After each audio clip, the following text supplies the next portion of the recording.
Hoje, nesse momento de reflexão que antecede a gira, eu vou convidar vocês a fazer uma pequena reflexão sobre o tema da felicidade. Sexta-feira passada, a nossa irmã Nara fez uma palestra sobre o mau humor e um momento, uma passagem lá, ela falou que o mal-humorado, né, normalmente é uma pessoa que está infeliz, né? Aí me deu aquele gancho, eu estava pensando já fazer essa palestra e falar sobre felicidade. E a palestra, quase toda ela em cima de um áudio, de uma aula do professor Huberto Roden, não sei se vocês conhecem, um filósofo cristão que faleceu já na década de 80, e ele tem várias gravações assim, de aulas dele, que são muito interessantes, e uma delas ele trata desse tema da questão da felicidade. Então, basicamente em cima dessa aula dele e também em cima de algumas pesquisas que eu fiz no Wikipedia, né? E o professor Huberto Roden, para tratar desse tema, ele vai lá na antiguidade, na Grécia, século V, IV, III, né? Buscar algumas explicações que são bem atuais para essa questão de felicidade. Mas antes de tratar, né, discorrer sobre isso, eu acho que não existe ninguém em sã consciência que diga que não concorde, né, que o objetivo de todos nós na vida é sermos felizes, né? Eu acho que se a pessoa não concordar com isso, ela está com algum problema. Então, basicamente, todos nós concordamos, nós queremos ser felizes. A concordância, eu acho que ela vai até aí. Porque, se a gente começar a entrevistar todo mundo e perguntar, mas o que é a felicidade para ti? Como é que tu atinge a felicidade? O que tu entende por felicidade? A felicidade é uma coisa que existe, na verdade, de uma forma perene, ou que eu posso alcançar e manter para sempre na minha vida, ou existem só momentos de felicidade? Como é que é isso? Aliás, eu queria falar para vocês uma coisa que eu ouvi hoje, ouvindo também, parece um vídeo sobre questão de felicidade. A pessoa falou uma coisa que eu acho muito interessante. Acho que nós estamos numa época em que nós desacostumamos de fazer perguntas, de nos interrogarmos sobre as coisas. E isso é uma coisa muito interessante.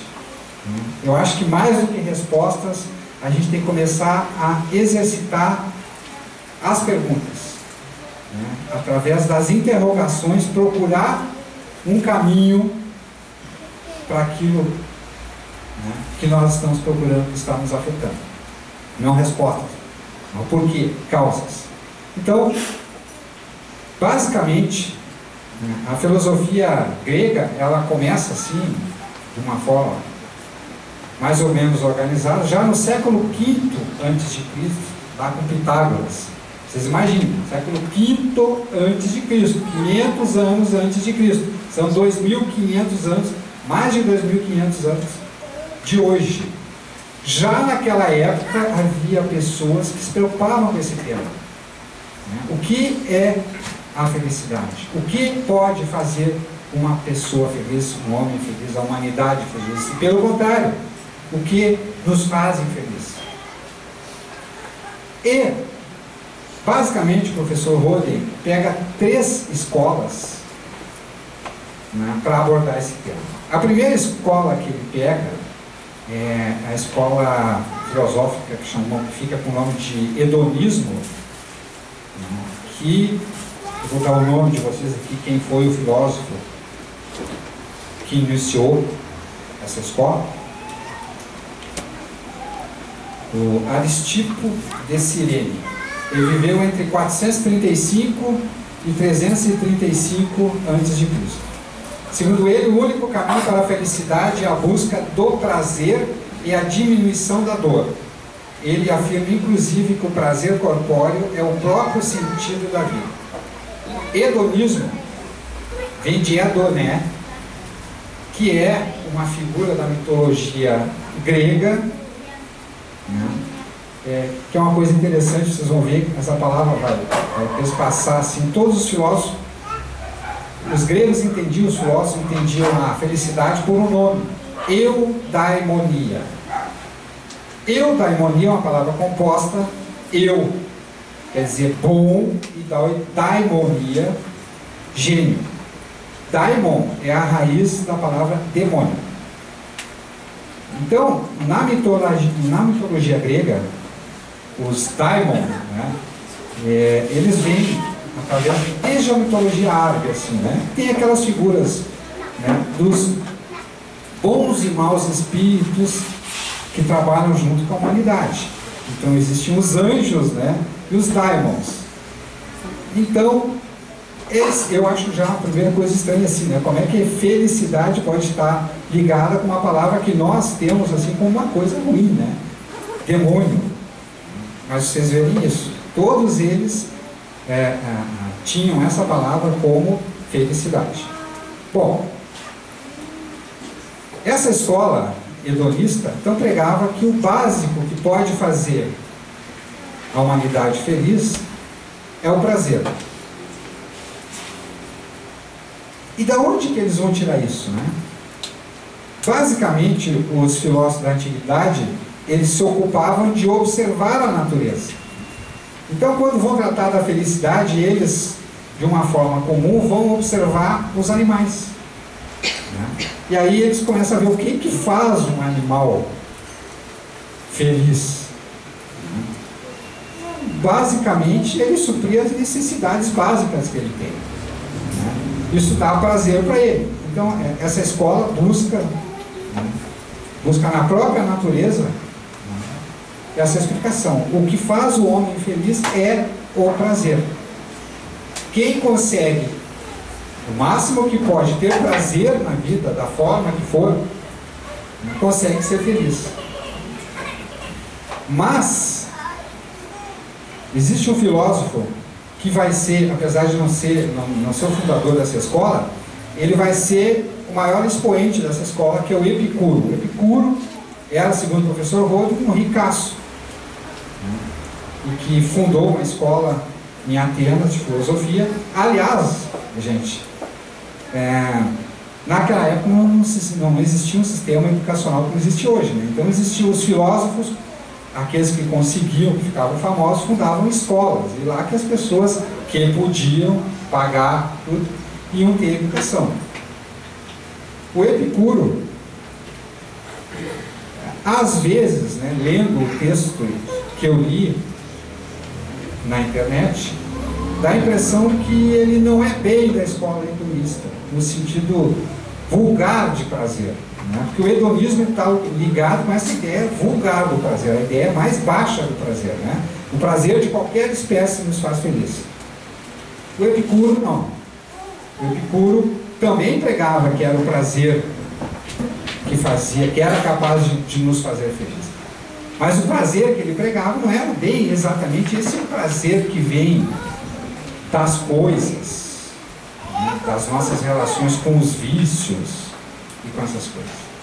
O prazer para ele era o prazer do sábio, o prazer da amizade, o prazer de não sentir dor. A felicidade estava muito ligada para ele na questão de saúde. Mas o professor Rodin simplifica a questão da felicidade para Epicuro no seguinte: para Epicuro a felicidade consistia em ter tudo, né, que se pode ter, e em gozar tudo que se pode gozar. Vou dar uma pensadinha. Hoje, vamos pensar hoje.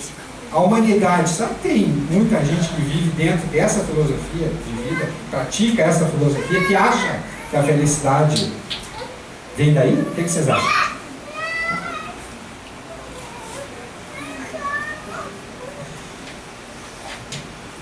Ou seja, ele diz que a felicidade consiste em ter tudo que se pode ter e em gozar tudo que se pode gozar.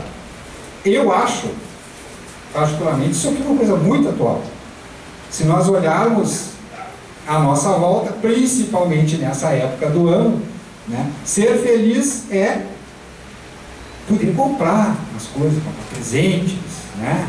Ou ao longo do ano, né? Satisfazer as nossas necessidades materiais, ter um smartphone último gênero. É isso que faz, é isso que é moda, que parece que faz as coisas felizes, as pessoas felizes, né? É em poder gozar, né? Dos mais variados vícios, né? Toda vez que a gente se relaciona, faz depender muito a nossa felicidade, o nosso bem-estar das coisas, né? Nós corremos o sério risco de nos tornarmos viciados nessas coisas. E quando elas nos faltam, nós nos tornamos infelizes e às vezes até doentes. Então nós somos capazes de nos viciarmos em qualquer coisa, né? Em comida, em objetos. Há pessoas que se tornam ladrões, contumazes, às vezes até sem. Ladrões não, né? Estou exagerando, né? Cleptomaníacos, né? Ou seja, as pessoas têm uma imagem bem ligada à felicidade, à sua felicidade, à felicidade da comunidade social, com base em ter as coisas. Quem não tem as coisas é um infeliz. A gente nem diz, né? A pessoa é infeliz, a gente diz é um infeliz. Ou seja, há uma carga negativa em cima de quem não tem as coisas muito grande. E quem não tem as coisas, em função dessa carga social que existe, acaba sucumbindo a esse apelo e se sentindo infeliz. Então, eu acho que é uma filosofia que está muito em voga ainda hoje em dia, 2.500 anos depois, principalmente aqui no Ocidente. A segunda escola que ele vai buscar é uma escola que tem um nome bem interessante, que eles chamam de cinismo. O cinismo foi uma corrente filosófica fundada por Antístenes de Atenas. Ele viveu entre 444 e 365 a.C. e foi discípulo de Sócrates. Para os cínicos, o propósito da vida era viver na virtude, de acordo com a natureza. Vejam bem, a natureza de novo. Então, era a fonte de inspiração dos filósofos, buscar o ensinamento para nós, observar a natureza. E, aliás, né, eles foram bem competentes nisso. Então, vocês imaginem que naquela época, só observando a natureza e usando a razão, eles chegaram ao conceito do átomo. Então, isso é uma ferramenta muito poderosa. Mas essa escola, de onde é que vem esse nome? Cinismo, cínicos. Essa raiz dessa palavra vem de cão, sinos, cão. E por quê? Porque os filósofos que seguiam essa doutrina, eles viviam, a maioria deles, como indigentes. Viviam nas ruas. Então, a sociedade, né, começou a tratá-los, né, como cães. E eles eram acompanhados de cães tudo.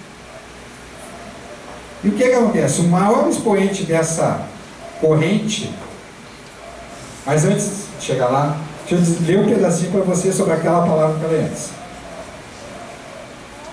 Os cínicos gregos e romanos clássicos consideravam a virtude como a única necessidade para eudaimonia.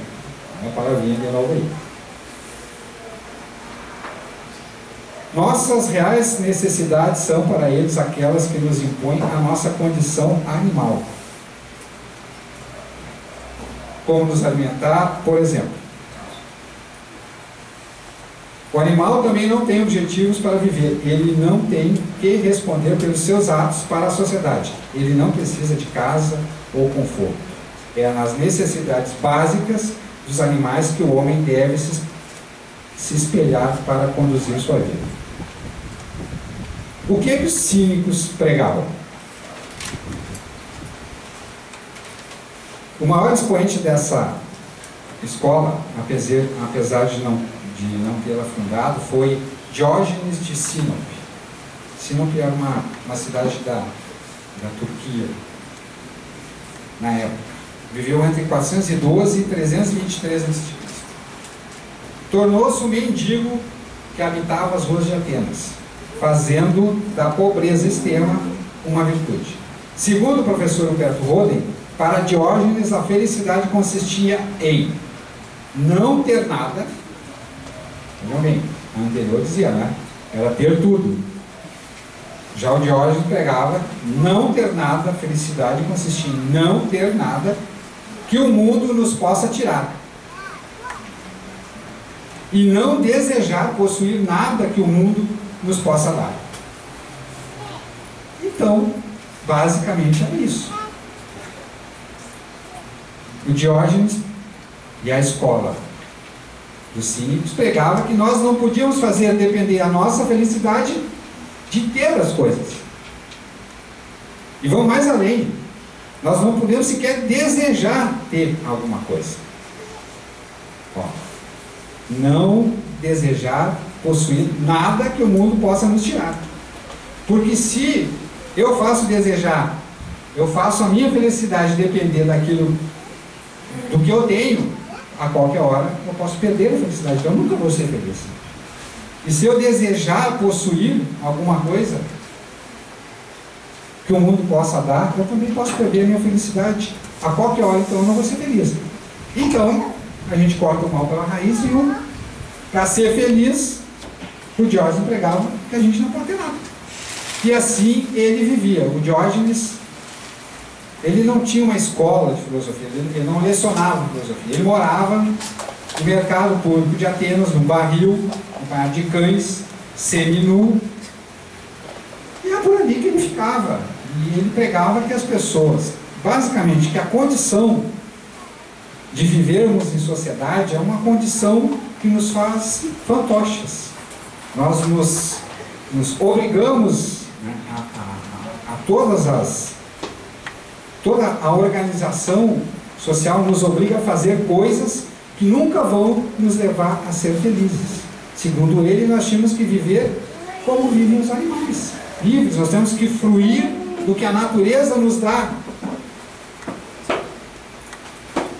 Também do prazer, mas fruir daquilo que a natureza dá, como os animais vivem. Os animais não produzem nada, né? Eles vivem porque a natureza é capaz de lhes dar. Mesmo que eles tenham que caçar algum animal para se alimentar, é algo que a natureza lhes dá, né? O trabalho deles é caçar. Então, a base da filosofia de Diógenes e dos cínicos é essa. A nossa felicidade não pode depender de ter as coisas. Bem ao contrário da escola anterior. Aliás, são diametralmente opostas. E aí eu faço uma pergunta para vocês. Hoje em dia nós temos, será que alguma parcela da humanidade que vive esse tipo de filosofia no seu dia a dia, na sua vida? Eu acho que pode existir, né? Há notícias de pessoas que se separam da sociedade, vão viver em cavernas e tal, né? Numa condição assim, como se animais fossem, mas elas são, principalmente lá no Oriente, né? Não é uma coisa ocidental, mas isso é uma exceção, né? É uma super minoria. Então, o que nós temos então? Nós temos duas escolas que na prática tratam do mesmo tema. Nossa felicidade depende de ter ou não ter. Na verdade, tratam da mesma coisa, só que estão em polaridades diferentes, né? Uma é não ter, a outra é ter. Mas o verbo é ter. Bom, aí surge a terceira escola que o professor Roden busca para tratar do tema, que é uma escola que ficou conhecida pelo nome de estoicismo. Por que estoicismo? o maior exponente dessa escola é o Zenon de Sítio, viveu entre 334 e 262 a.C. Por que estoicismo? Assim como a maioria dos filósofos atenienses, o Zenon ia no mercado público lecionar. E havia no mercado público uma área coberta, uns bancos, que era chamado de stoa. E era ali, né, que ele ia tratar de filosofia. Então, a escola dele não ficou conhecida pelo nome dele, em sim de estoicismo, por causa do lugar que eles ficavam lá no mercado público de Atenas. Bom, e o que o Zenon propõe para nós, para que nós sejamos então felizes?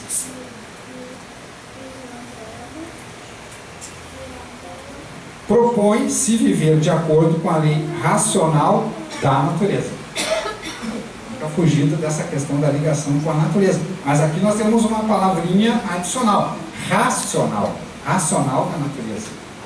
E aconselha a indiferença em relação a tudo que é externo ao ser. Vejam bem.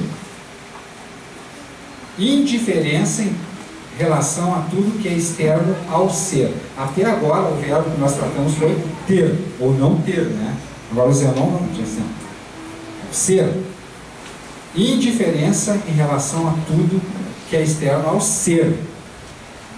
Afinal, se a gente lembrar, lá no início eu falei assim, ó, e estou fazendo a pergunta, o que nos faz sermos felizes? Sermos. A felicidade, né, é um ser, não é um ter. Sermos felizes. Segundo o professor Humberto Roden, para Zenon, a felicidade não consistia em nenhum objeto, como pensava Epicuro, ou seja, em ter alguma coisa.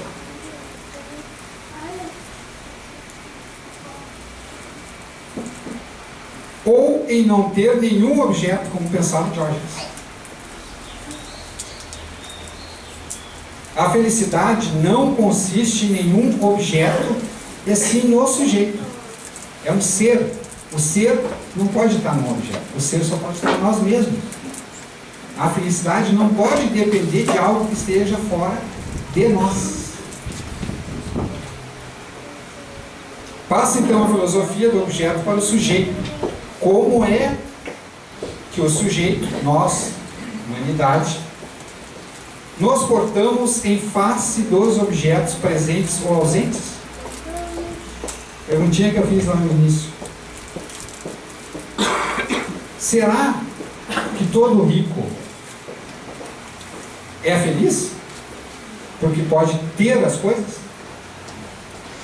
Será que todo pobre é infeliz porque não pode ter as coisas? Só nessas duas perguntas a gente já pode ver que a felicidade não pode estar no verbo ter. A própria realidade nos mostra isso. A realidade, segundo Zenon, está no ser, em nós, no sujeito. Como assim? Né? Como é que a gente faz então para ser feliz?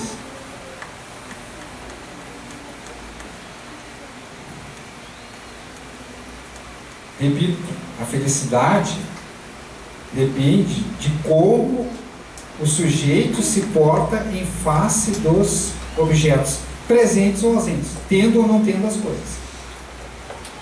Qual a atitude do sujeito, se ele tem muito, se ele tem pouco, ou se não tem nada? Esta atitude do sujeito é muito mais importante do que o próprio objeto. Se formos capazes de manter perfeita tranquilidade em face da riqueza ou da pobreza, então somos felizes. Não por causa da riqueza ou da pobreza, mas por causa da nossa atitude. Nós, sujeito. Nossa atitude de tranquilidade e imparcialidade que mantemos diante das circunstâncias e dos objetos. nós estamos sujeitos na nossa vida a diversas circunstâncias. O que são circunstâncias? O clima, a natureza, as coisas, o tempo e aos objetos. Mas na verdade, a nossa felicidade não está ali. A nossa felicidade está em como nós enxergamos essa nossa relação, como nós travamos essa relação nossa com a realidade. Por que existe um cara rico que é infeliz?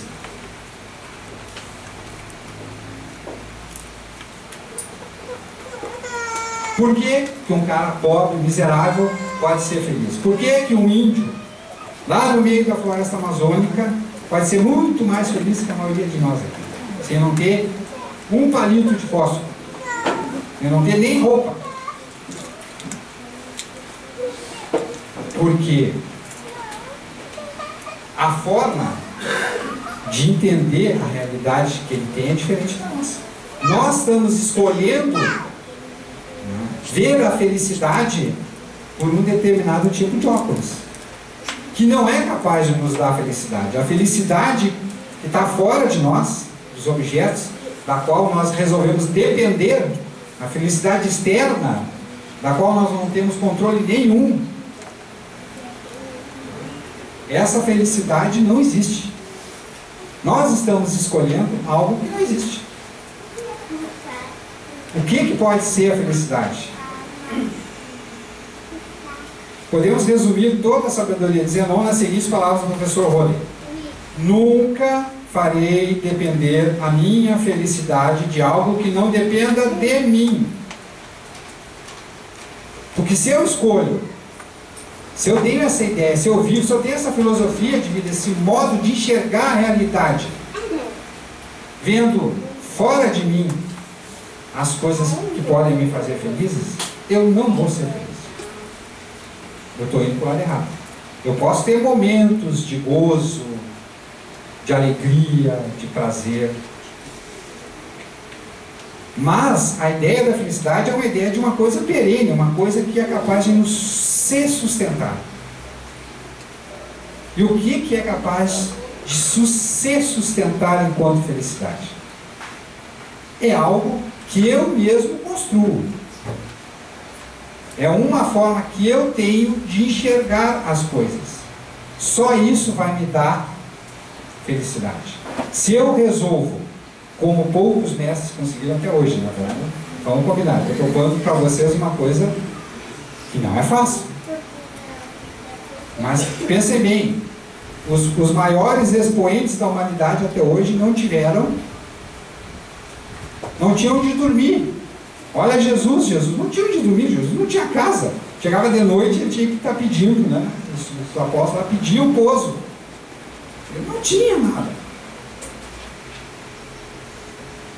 Então pensem bem. Olhem a vida de outras pessoas.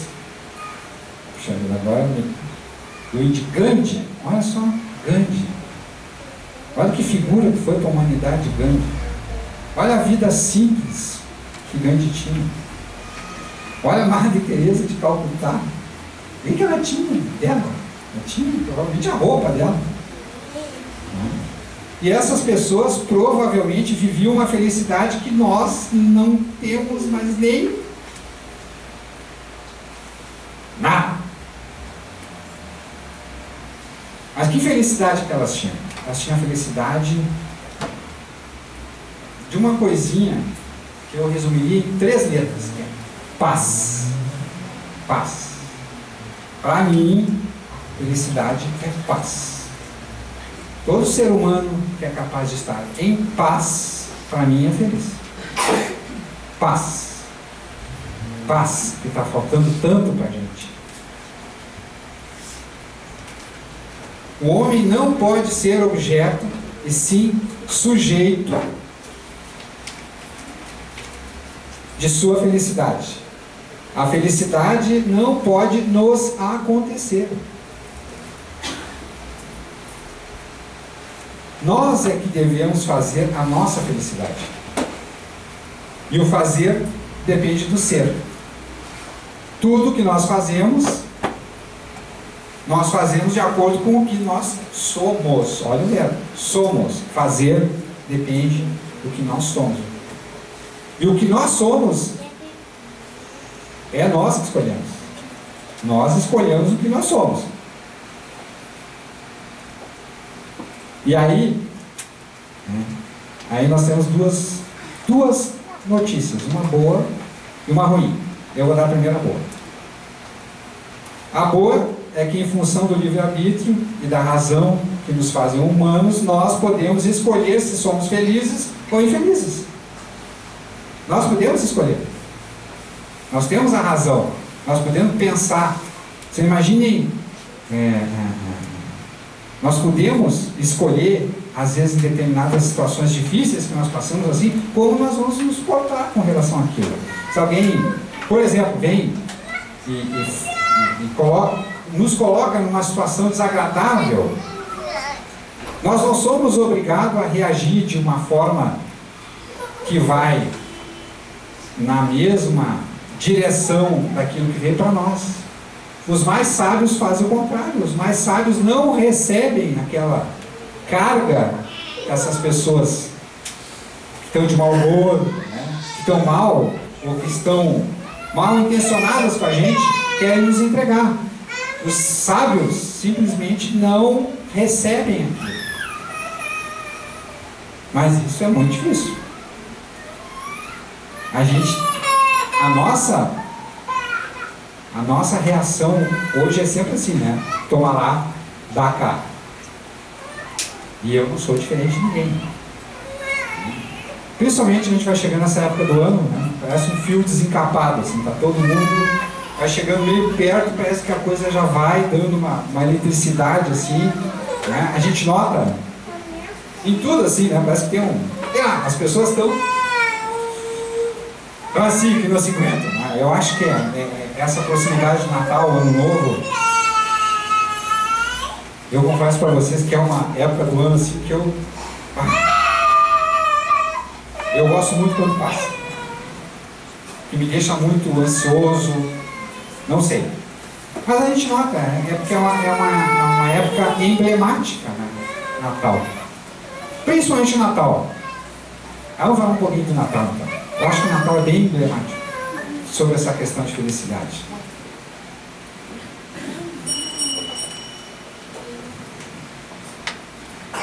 Nós estamos vivendo um Natal que é o Natal do ter presentes para dar, de ter uma família, de ter relações como a gente vê na TV, todo mundo sentadinho na mesa, bonitinho, todo mundo se dando bem. E é isso que nós estamos comprando como felicidade. Mas a maioria de nós não tem aquela felicidade que estão nos vendendo como felicidade, né? E eu acho que a gente não tem que ter, porque Natal não é isso, né? Hoje eu falava com a minha netinha, eu disse: Júlia, tu sabe o que é o Natal? Por quê? Papai Noel, falando se eu acreditava no Papai Noel. Aí eu tive que dar aquela triste notícia para ela, que eu não acreditava no Papai Noel, né? E aí, eu disse para ela: olha, Natal é o aniversário de Jesus Cristo.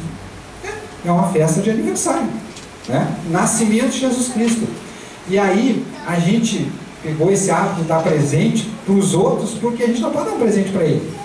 Mas a gente passou para o lado do ter, né? A gente dá presentes materiais. Mas, gente, qual é o maior presente que Jesus pode receber no Natal? Qual? Nós mesmos. Nós somos o presente para Jesus. Vamos viver no nosso dia a dia o mínimo que seja o que Jesus pregou. Vamos dar a Ele nós mesmos de presente. Tá bom, gente? Era isso que eu queria falar para vocês hoje.